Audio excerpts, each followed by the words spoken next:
Example 11.25 evaluate integration x cube plus 2 by x minus 1 into dx அப்படின்னு நம்மளுக்கு கொடுத்துருக்காங்க.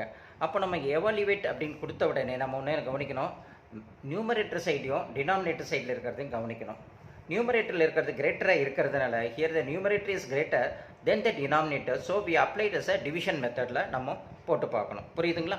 அப்போ x cube plus 2 by x minus 1 நம்ம x cube plus 2வை நம்ம எப்படி எழுதலாம்னா ஸ்டாண்டர்ட் ஃபார்முக்கு x cube plus 0x square plus 0x plus 2 by x minus 1 அப்படின்னு நம்ம எழுதுகிறோம். அதாவது nothing x square x cube அப்படின்ற அந்த ஃபார்மேட்டில் எழுதிட்டு அதுக்கப்புறம் நம்ம எடுத்து என்ன செய்கிறோம், டிவிஷனில் தூக்கி உள்ளே போடுறோம். அப்போ எப்பயுமே நியூமரேட்டரில் இருக்கிறது உள்ளே வரும். புரியுதுங்களா? டினாமினேட்டரில் இருக்கிறது வந்து நம்ம என்ன செய்கிறோம், டிவைசரில் கொண்டு வந்து போட்டு எழுதிக்கிறோம். அங்கே மேலே என்ன இருக்குன்னு பார்க்குறோம், எக்ஸ் கியூப் இருக்குது. அப்போ எக்ஸ் கியூப்பை இந்த எக்ஸால் நம்ம என்ன செய்கிறோம், டிவைட் பண்ணுறோம். அப்போ எக்ஸ் இன்ட்டு எக்ஸ் அதுதானே எக்ஸ் கியூப் நம்ம சொல்கிறோம் இல்லைங்களா? பை இந்த எக்ஸை போட்டுக்கிறோம். அந்த எக்ஸ் கேன்சல் ஆகிடுச்சுன்னா என்ன ஆகிடும், நம்மளுக்கு எக்ஸ் ஸ்கொயர் அப்படின்னு கிடைக்கும். அந்த எக்ஸ் ஸ்கொயரை தூக்கி இங்கே போட்டுக்கிறோம். போட்டுட்டு நம்ம என்ன பண்ணுறோம், ஒவ்வொன்றையும் இந்த எக்ஸ் ஸ்கொயர் இன்ட்டு எக்ஸால் ஒரு வாட்டி நம்ம மல்டிப்ளிகேஷன் பண்ணுறோம் இல்லைங்களா? அப்போ எக்ஸ் ஸ்கொயர் இன்ட்டு எக்ஸ் என்ன ஆகிடும், எக்ஸ் கியூப் ஆகிடும். ப்ளஸ் இன்ட்டு மைனஸ் ஆகிடும். 1 இன்ட்டு எக்ஸ் ஸ்கொயர் ஆகிடும் இல்லைங்களா? அப்போ ஒவ்வொன்றும் இதுமாரி மல்டிப்ளிகேஷன் பண்ண உடனே இங்கே நம்மளுக்கு என்ன ஆகிடுது, இந்த எக்ஸ் கியூபும் இந்த எக்ஸ் கியூபும் ஈக்குவல் ஆகிடுது இல்லைங்களா? அடுத்தது என்ன இருக்குது, இங்கே வந்து மைனஸ் எக்ஸ் ஸ்கொயர் அப்படின்னு நம்மளுக்கு கிடைக்குது. அப்போ அது ரெண்டு ஈக்குவலாக இருந்தால் நம்ம அதை கேன்சல் பண்ணுறதுக்கு தான் நம்ம இப்போ டிவிஷன் மெத்தடை ஸ்டார்ட் பண்ணோம் இல்லைங்களா? அதனால் இப்போ கேன்சல் பண்ணணும்னா என்ன செய்யணும், ரெண்டுமே ப்ளஸ் சைன் இருக்கக்கூடாது. அதனால் இந்த மைனஸை ப்ளஸ்ஸாக இருக்கிறது மைனஸாகவும் மைனஸாக இருக்கிறது ப்ளஸ்ஸாகவும் மாற்றிட்டோம்னா இந்த எக்ஸ் கியூபும் இந்த எக்ஸ் கியூபும் நம்ம கேன்சல் பண்ணிடுறோம். புரியுதுங்களா? அப்போ இங்கே என்ன இருக்கும், 0x square plus X square இருக்குது. நேச்சராகவே எக்ஸ் ஸ்கொயர் தான் அங்கே வரும். ப்ளஸ் இந்த 0xஐ கீழே எடுத்து எழுதிக்கிறோம். இங்கே என்ன இருக்குது, நம்மளுக்கு எக்ஸ் ஸ்கொயர் இருக்குது, இங்கே என்ன இருக்குது, எக்ஸ் இருக்குது. அப்போது எக்ஸ் ஸ்கொயர் பை எக்ஸ் அப்படின்னு பார்க்கும்போது x into x by x இல்லைங்களா? அப்போ அந்த எக்ஸ் கேன்சல் ஆகிடுச்சுன்னா மீதி என்ன இருக்கும், வெறும் எக்ஸ் ஒண்டி தான் இருக்கும். அந்த ப்ளஸ் எக்ஸை தான் நம்ம தூக்கி இங்கே போட்டுக்கிறோம். இப்போது இந்த எக்ஸோட இந்த எக்ஸ் மல்டிப்ளிகேஷன் பண்ணால் எக்ஸ் ஸ்கொயர் அப்படின்னு கிடைக்கும். ப்ளஸ் இன்ட்டு மைனஸுக்கு நம்மளுக்கு மைனஸ் வந்துடுச்சு. ஓகேங்களா? அடுத்தது நம்ம என்ன பண்ண போகிறோம், இங்கே 1 இன்ட்டு எக்ஸு 1x அப்படி நம்ம எடுத்து எழுதிக்கிறோம். புரியுது இல்லைங்களா? இப்போது இங்கே ப்ளஸ் இருக்குது, இங்கே என்ன இருக்குது, ப்ளஸ் இருக்குது. அப்போ ஒரே சைனில் இருந்தால் எக்ஸ் ஸ்கொயரும் கேன்சல் ஆகுமா, ஆகாது. அதனால நம்ம என்ன பண்ணுறோம், ப்ளஸ்ஸாக இருக்கிறத மைனஸாகவும் மைனஸாக இருக்கிறது ப்ளஸ்ஸாகவும் ஃபுல்லாக சேஞ்ச் பண்ணிக்கிறோம். அதுக்கப்புறம் இதை எக்ஸ் ஸ்கொயரும் இந்த X square plus X square minus X ஸ்கொயரும் நம்ம கேன்சல் பண்ணிட்டோம்னா நம்மளுக்கு என்ன கிடைக்கும், இந்த இடத்துல 0 கேன்சல் ஆகிடும். அதேமாரி இங்கே 0x இருக்குது ப்ளஸ் 1x இருக்குது. அப்போ அந்த ப்ளஸ் 1xோட ப்ளஸ் 2 அப்படின்றத நம்ம எடுத்து எழுதிக்கிறோம். இந்த 1xன்றது இட்ஸ் நத்திங் பட் எக்ஸ் அப்படின்றது நம்மளுடைய கான்செப்ட்டு. அதனால் எக்ஸ் பை எக்ஸ்ன்னா நம்மளுக்கு என்ன கிடைக்கும், 1 கிடைக்கும் இல்லைங்களா? அதனால் ப்ளஸ் 1 போட்டு 1 இன்ட்டு எக்ஸ் 1x அப்படின்னு நம்ம எழுதிக்கிறோம். ப்ளஸ் இன்ட்டு மைனஸ்ன்னு எழுதியிருக்கோம். 1 இன்ட்டு 1ன்னு எழுதிக்கிறோம். இப்போ இந்த 1xம் சேம் சைனாக இருக்குது, அதனால் மைனஸ் பண்ணிக்கிறோம், இங்கே ப்ளஸ் பண்ணிக்கிறோம். அப்போ ப்ளஸ் இன்ட்டு மைனஸ் ஆனவொன்னே இது கேன்சல் ஆகிடுது. இங்கே ப்ளஸ் 2 இங்கே ப்ளஸ் 1 ரெண்டுத்தையும் ஆட் பண்ணால் நம்மளுக்கு ப்ளஸ் 3 கிடைக்குது. இதுதான் ரிமைண்டர் ஞாபகம் வச்சுக்கிறோம். இதுதான் டிவிடெண்ட் சொல்கிறோம், இதுதான் கோஎஃபிஷியன்ட் சொல்கிறோம், இதுதான் டிவைசர்னு சொல்கிறோம். அப்படி நம்ம பார்க்கும்போது இன்டெகிரேஷனில் பொறுத்த வரைக்கும் இன்டெகிரேஷன் அதாவது coefficient plus remainder by divisor into dx அப்படின்ற கான்செப்ட் நம்மளுக்கு ஞாபகத்துக்கு வச்சுக்கணும். புரியுதுங்களா? இந்த மெத்தடை வச்சு தான் நம்ம என்ன செய்கிறோம், இப்போ சிம்பிளிஃபை பண்ணி இன்டெகிரேஷனில் எடுக்கணும் இந்த சம்மை. இப்போ இங்கே கோஎஃபிஷியன்ட் அப்படின்னு சொல்கிறதுக்கு பதில் நம்ம இந்த இடத்துல கோஎஃபிஷியன்ட் என்ன இருக்குது நம்ம பார்த்தோம்னா X square plus x plus 1 அதுதான் கோஎஃபிஷியண்ட்டாக இருக்குது இல்லைங்களா? டிவைசர் என்ன இருக்குது, எக்ஸ் மைனஸ் 1 டிவைசராக இருக்குது, இது கோஎஃபிஷியண்ட்டாக இருக்குது.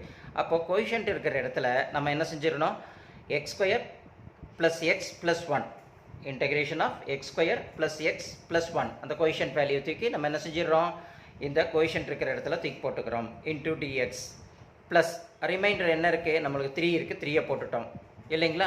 அடுத்து டிவைசர் என்னன்னு பார்க்குறோம். டிவைசர் என்ன இருக்குது, எக்ஸ் மைனஸ் 1 இருக்குது. அந்த டிவைசரை தான் தூக்கி இந்த இடத்துல போட்டுக்கிறோம், எக்ஸ் மைனஸ் 1 இன்டூ டிஎக்ஸ் அப்படின்னு நம்ம எடுத்து எழுதிக்கிறோம். புரியுதுங்களா?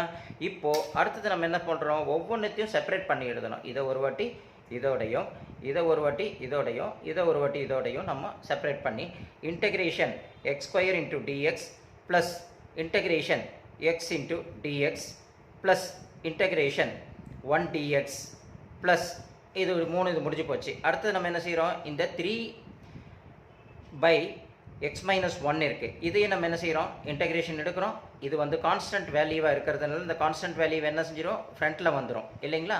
அப்போ 3 into integration of 1 by x minus one into dx அப்படின்ட்டு நம்ம எடுத்து எழுதிக்கிறோம். புரியுது இல்லைங்களா. இப்போ இது வரைக்கும் வந்த உடனே அடுத்தது நம்ம என்ன செய்கிறோம், நம்மளுக்கு ஏதாவது ஃபார்முலா இருக்கா அப்படின்றது நம்ம பார்க்கணும். அப்போ ஃபார்முலா இருந்ததுன்னா அந்த ஃபார்முலாவை, இன்டெகிரேஷனில் இருக்கிற ஃபார்முலாவை இங்கே அப்ளை பண்ணணும். இப்போ நம்மளுக்கு இன்டெகிரேஷனில் form integration of X to the power of N into dx equal to X to the power of N plus one bringing to the power as a denominator n plus 1 போட்டு plus c but n is not equal to minus 1 அப்படின்ற formula இருக்குது இல்லைங்களா.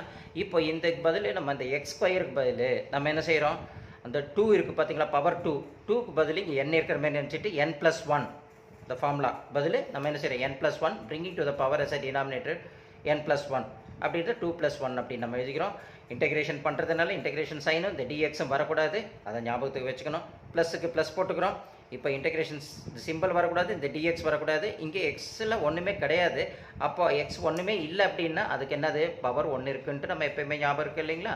அப்போ 1 + 1 அந்த பவரை தான் கீழே 1 + 1 அப்படின்னு நம்ம எழுதிக்கிறோம். ப்ளஸுக்கு ப்ளஸ் போட்டுக்கிறோம். இன்டெகிரேஷன் ஆஃப் டிஎக்ஸ் எப்போயுமே நம்மளுக்கு என்ன வரும், எக்ஸாக தான் வரும் இல்லைங்களா. அப்போ அது எக்ஸ்ன்னு நம்ம போட்டுக்கிறோம். ப்ளஸ் அடுத்து 3க்கு இந்த 3 அப்படியே போட்டுக்கிறோம், 1க்கு அப்படியே 1 போட்டுக்கிறோம், எக்ஸ் மைனஸ் 1 அப்படின்றத நம்ம ஆசிட்டிஸ் அப்படியே இருக்கிறத நம்ம அப்படியே எழுதிக்கிறோம். புரியுது இல்லைங்களா. இப்போது இந்த இன்டெகிரேஷன் சிம்பிள் எங்கேயுமே டிஎக்ஸ் வரல. ஓகே, இப்போ இதெல்லாம் சிம்பிளிஃபை பண்ணி நம்ம எடுக்கக்கூடிய வேலையை பார்க்கணும் இல்லைங்களா. அப்போ 2 + 1 என்ன ஆகிடும், 3 ஆகிடும். 3 அதே தான் இங்கே 3 வரும். அப்போ x³/3 வந்துடும். ப்ளஸ் இங்கே வந்து எக்ஸு 1 + 1 2 வந்துடும். அதே 2 தான் கீழே இங்கே வரும். ப்ளஸ் எக்ஸுக்கு எக்ஸ் ஆசிட்டிஸ் அப்படியே இருக்கும். இங்கே 3 இருக்குது. இது என்ன ஃபார்மேட்டில் இருக்குது அப்படின்னு நம்ம பார்த்தோம்னா நம்மளுக்கு ஆல்ரெடி தெரியும். இது இன்டெகிரேஷன் ஆஃப் என்ன வந்து உங்களுக்கு 1/x ஈக்குவல் டு நம்மளுக்கு என்ன ஆகும், போடும்போது லாக் மாடுலஸ் ஆஃப் எக்ஸ் அப்படின்ற ஃபார்முலா நம்ம பார்த்துருக்கோம். இப்போ இந்த ஃபார்முலா ஞாபகம் இருக்குது பார்த்தீங்களா, integration of 1/x into dx equal to log x modulus of x plus C அப்படின்னு வருது. அப்போது இங்கே எக்ஸுக்கு பதில் இங்கே எக்ஸ் மைனஸ் 1 இருக்குது. அதனால் இந்த 3 அப்படியே ஆசிட்டிஸ் போட்டுக்கிறோம். அந்த லாக் ஃபார்மேட்டில் இருக்கான லாகுன்னு போட்டுட்டு எக்ஸுக்கு பதில் நம்ம இங்கே எக்ஸ் மைனஸ் 1 மாடுலஸில் போட்டுட்டு க்ளோஸ் பண்ணிவிட்டு ப்ளஸ் சி அப்படின்னு நம்ம போட்டுடுறோம்.